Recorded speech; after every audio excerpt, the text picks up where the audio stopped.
Yun, so welcome back to my channel mga tol, no? So ngayon, ipapakita natin ngayon yung mga for sale natin na Dong Tao at saka yung Brahma chickens, no?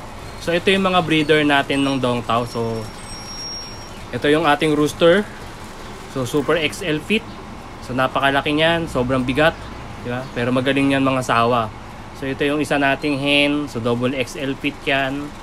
And then ito pa yung isa, ito double XL din. So medyo maliit na tignan sa picture pero malaki pa yan. So ito yung una natin. So this is around 4 months old. So double XL fit. Ito, yan, mga round feet. So 4 months pa lang yan. So lalaki pa ang paa nito, napabilog. Saka malalaking manok ito, matatangkad sila. So 4 months old, rooster. Then ito pa isa.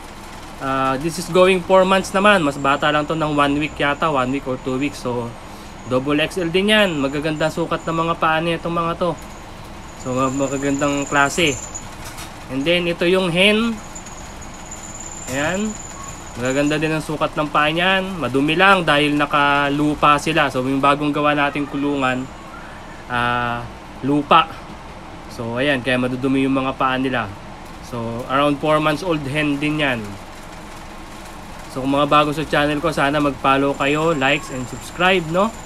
So ito pa yung isa natin. This is around 4 months old din to, going 4 months. So ito yung paa niya. So nakita natin lalaki. So parang kaliskis na ng buhaya yung mga yan. So madangkad din ito. Ayan, rooster din. Then ito yung isa natin. Ito medyo parang aparador ang sukat nito. So this is around 6-7 months old. Gumigiri-giri na yan. So marunong na mga sawa. May konting issue.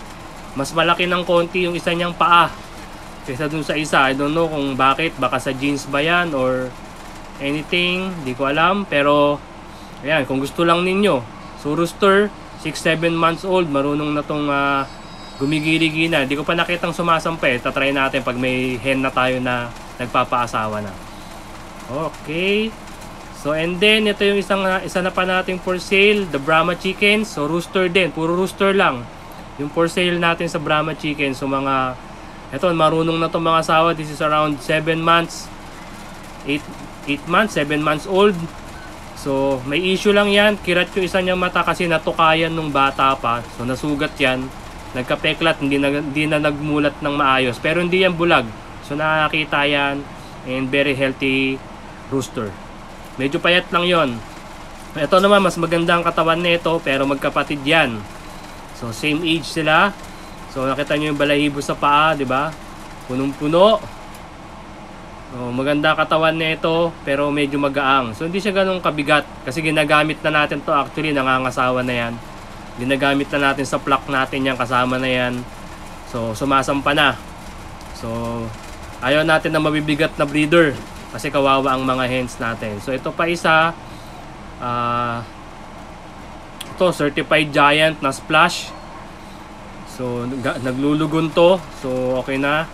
Ganyan siya. Ito yung mga balahibo niya sa paa. So napakalaki nito, napakatangkad na rooster nito. Splash Brahma rooster. So this is around 6 months, 7 months old. And ito naman yung cock natin na white Brahma rooster. So malaki din ito. So ito, galing din to mga sawa. So very healthy. Nakita nyo naman yung tayo niyan, tayong poging-pogi. So ito siya, lampas pa yung ulo niya sa monoblock, no. Alam po, halos pet niya yung sa baba ng monoblocks. Ayun yung mga gusto mag-avail, just PM me sa FB ko, Sarge Biador.